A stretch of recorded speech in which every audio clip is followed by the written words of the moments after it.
খোদার কসম এই বসিরহাটের মাটিতে আর সারা জীবন আমার দাওয়াত না হোক, তোদের দাওয়াতের পরোয়া কারিমুল্লাহ জেহাদি করে না।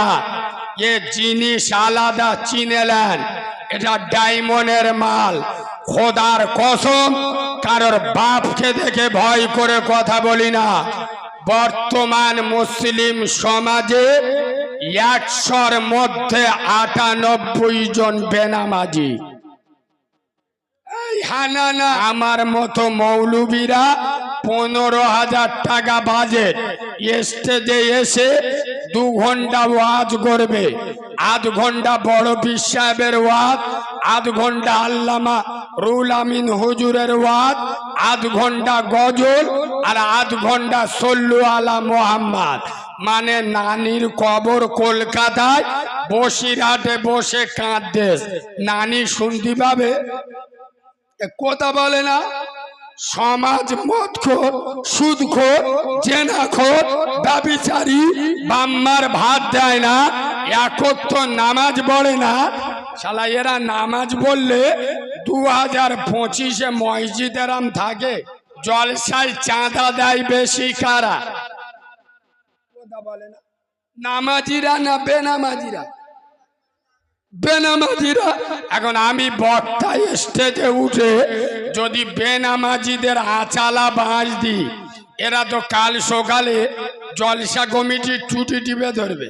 আরে আমরা টাকা দিলু, তাহলে এত বড় জলসা দিলি, আর তোর মৌলবি এসে আমাদের চাচা বাঁশ দে গেল, আমাদের টাকা ফেরত দে।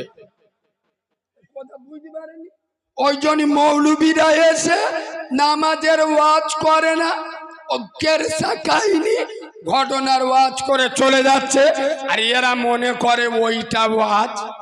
তোমরা যে নামাজ পড়ো না, খোদার কসম এসব ভাষা বাংলার জমিনে কারিমুল্লাহ জেহাদি ছাড়া কোনো বক্তার মুখে পাবেন না। আসসালামু আলাইকুম। সালাম হিন্দুস্তানে দিলাম না পাকিস্তানে দিলাম না কবরস্থানে দিলাম, ফেরেশতারাও বুঝতে পারে। আমেনার লাল বিশ্ব নবী বলেছেন, আসসালামু কবলাল কালাম। তোমরা যখন কথা বলবে তার আগে সালাম দিবে। সালাম দেওয়াটা হলো সুন্নাত, উত্তর দেওয়াটা হলো ওয়াজিব, মানে দিতেই হবে। আর একবার বলছি, আসসালামু আলাইকুম। আওয়াজটা আরেকটু তোলো।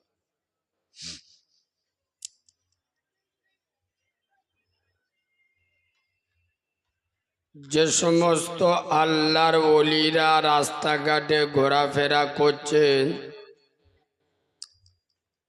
বা বাড়িতে অযথা কুটুম্বিতে ব্যস্ত আছেন, বা রাস্তায় যারা দাঁড়িয়ে শাহরুখ খানের ভাইয়ের মতো দাঁড়িয়ে আছেন, আমি আপনাদের এই পবিত্র মাজমায় আসতেই হবে এটা কিন্তু বলবো না, এখানে বসতেই হবে এটা কিন্তু আমি বলতে আসি নাই। তবে এটা বলবো, যদি মনে মনে হয় যে আমার প্রসবিনী মাটা কবরে, আদরের বাপটা নীরব নগরে, আদরের দাদা দাদি নানা নানি মাই মুরব্বী অন্ধকার জগতে, আমরা যদি বেহেশতের বাগানে একটু বসি তাহলে ওরা কবরে একটু শান্তি পাবে। যদি এটা মনে হয় তাহলে আপনারা এখানে আসতে পারেন। আর যদি মনে মনে করেন বাপ মরে গেছে, মা কবরে চলে গেছে, দাদা দাদি নানা নানি কবরে চলে গেছে, ওদের কবরে আগুন জ্বলে জ্বলুক, ফেরেশতারা ধরে পেশাই করে করুক, আমাদের এইটা, তাহলে তোদের মতো চিটিংবাজদের একে নাচতে হবে। কথা বুঝতে পেরেছেন না? আর একবার বলবো, যে মা সারা জীবন দোয়া করে গেল, আল্লাহ আমার বাচ্চাটা কি করে বড় হবে। যে বাপটা সারা জীবন ছেঁড়া লুঙ্গি গেঞ্জি পরে কাটিয়ে দিল, পছন্দের খাবার খায়নি, কেন? বেটার ভবিষ্যতের জন্য। আর আজ সেই আদরের বাপ মাটা কবরে অসহায়ের মতো, চাতক পাখির মতো তাকিয়ে আছে। যে গ্রামে এত লোক এসে জান্নাতের বাগানে বসলো, আমার পাঁঠাটা এলো না, আমার এঁড়ে গরুটা এসে বসলো না, বাপ কবরে, আর এরা সৌড়সাউড়ি দাবুত করে ঘরে জম্মের খাওয়া খাওয়াচ্ছে। এদের মতো চিটিংবাজ মোনাফেক বাংলার জমিনে আর নাই। কথা বুঝতে পারছেন? পাঁচিলের বাইরে মোবাইলওয়ালারা, এ ভাই সারা বছর তো মোবাইলই দেখতেছি, তো অরিজিনাল মাল এখানে বসে হয়েছে, তো ফের মোবাইলই দেখতে হবে। একটু বসে যাও, তোমাদের সাক্ষী রেখে ওয়াজ করব, এখানে লোক আছে তা ওয়াজ করব। তোমরা যদি ওখানে বুকে হাত মেরে সালমান খানের খালা তো ভার মতো দেড়ে থাকো, তা ওয়াজটা করবো কার কাছে? এরা কি বাংলা বোঝে না নাকি? তোমাদের বলছি গো, যারা পাঁচিলের বাইরে দাঁড়িয়ে আছো, একটু ভিতরে বসো। এটা জান্নাতের বাগান, বসলে ভালো হবে, খারাপ হবে না। এ বাবু, এটা বসে যাবে না? তাহলে এখান থেকে সরে যাও। এরা সব নির্লজ্জ বেহায়া 2 নাম্বার মাল, এখান থেকে সরে যাও। কমিটির ভাইরা এ মালগুলো এখান থেকে হটাও। আর মেয়েরা আপনাদের জায়গায় চলে যান, জায়গা না থাকলে ঘরে গিয়ে ওয়াজ শুনুন। আমি লোকে ভালো না এমন ভাষা বলবো, সেন্টিমেন্টে লেগে যাবে, লাভের থেকে ক্ষতি বেশি করুনি, চলে যাও। মেয়েরা রাস্তা থেকে সরে যাও, কারণ মেয়েরা ওকে আসে বলে মদ্যরা বসেন, এতক্ষণ ব্যাপারটা বুঝতে পারি।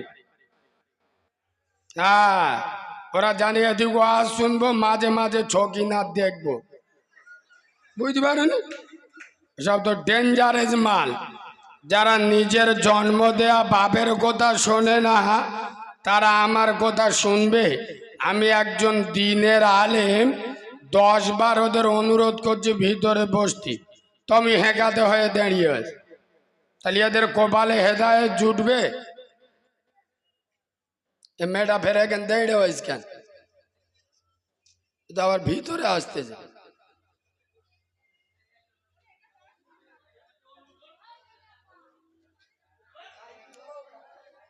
না না,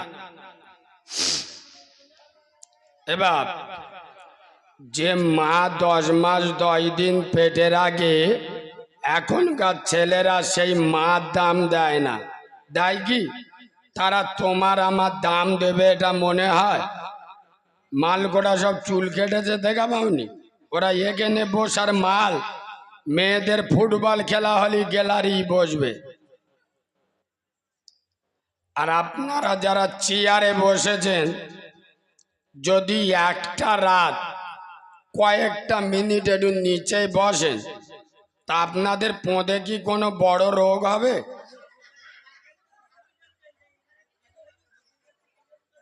না, মুরব্বীরা বসুক ওপরে, কিন্তু যারা জন ছেলে তারা যদি নিচেই বসে, মুরব্বীরা ওপরে বসুন, কিন্তু জন ছেলেরা তো নিচেই বসতে হবে। ওয়াজ কোথায় করবে? আরে বাবা, পরিবেশ না তৈরি করে ওয়াজটা কোথায় করি? ভাষা কিরাম বলতে হবে শিখে দেন।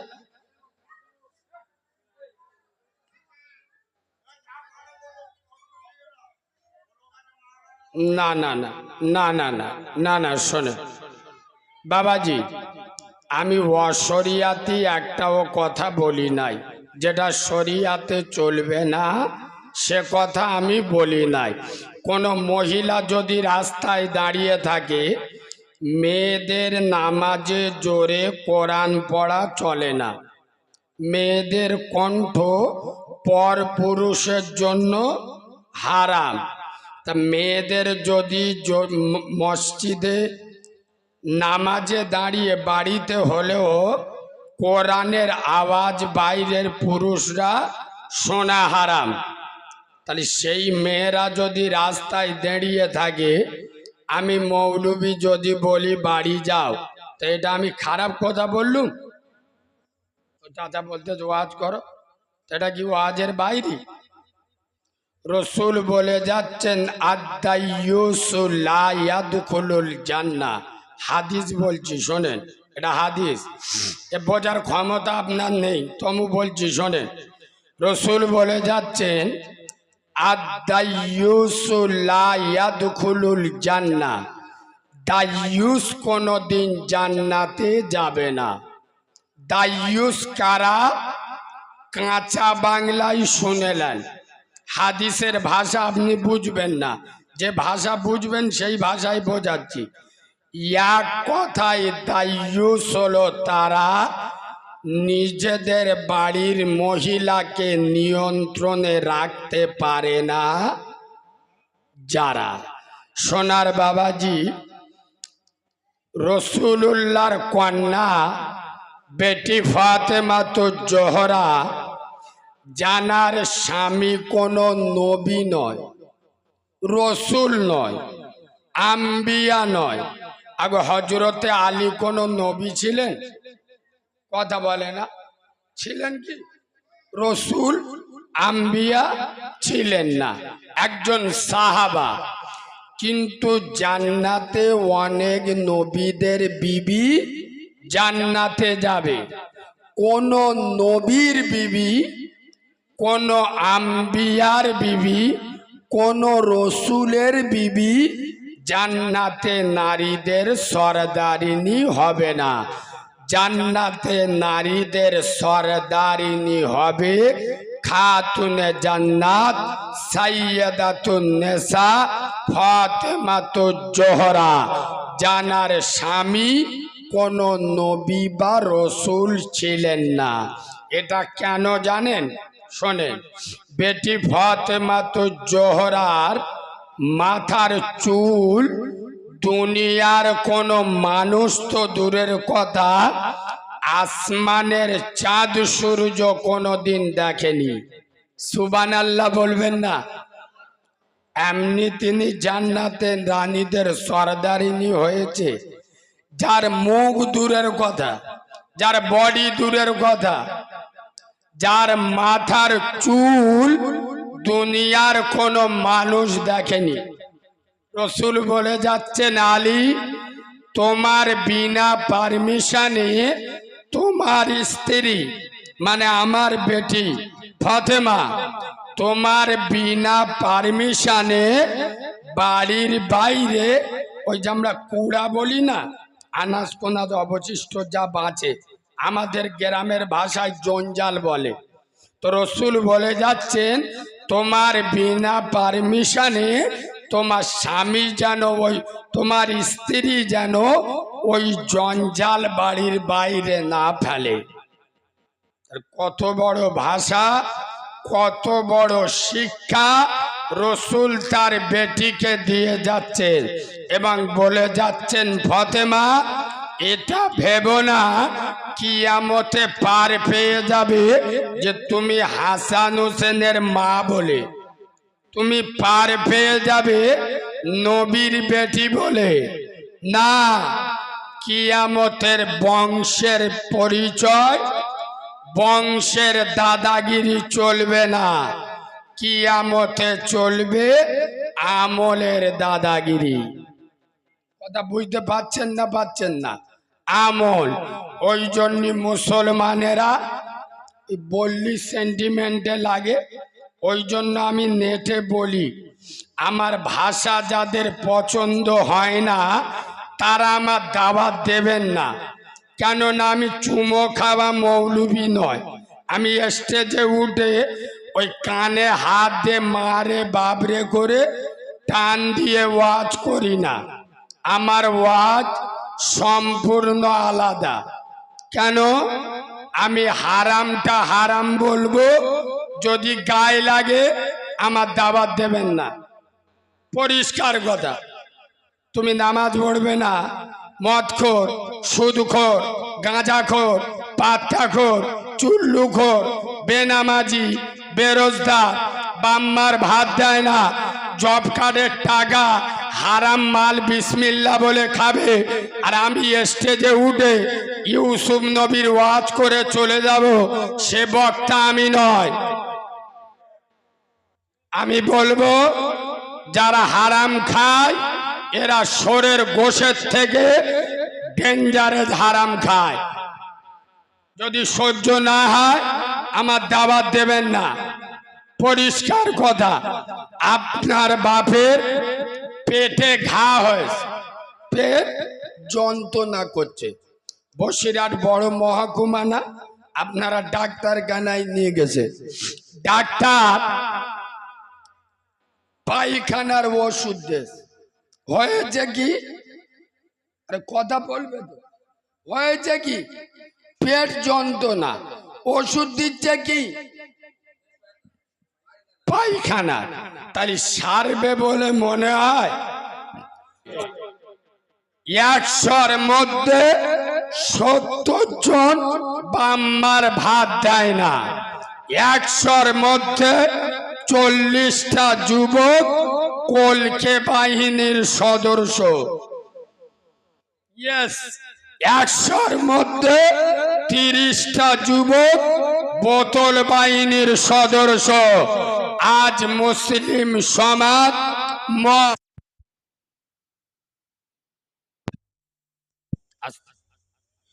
বর্তমান মুসলিম সমাজ মাইকলা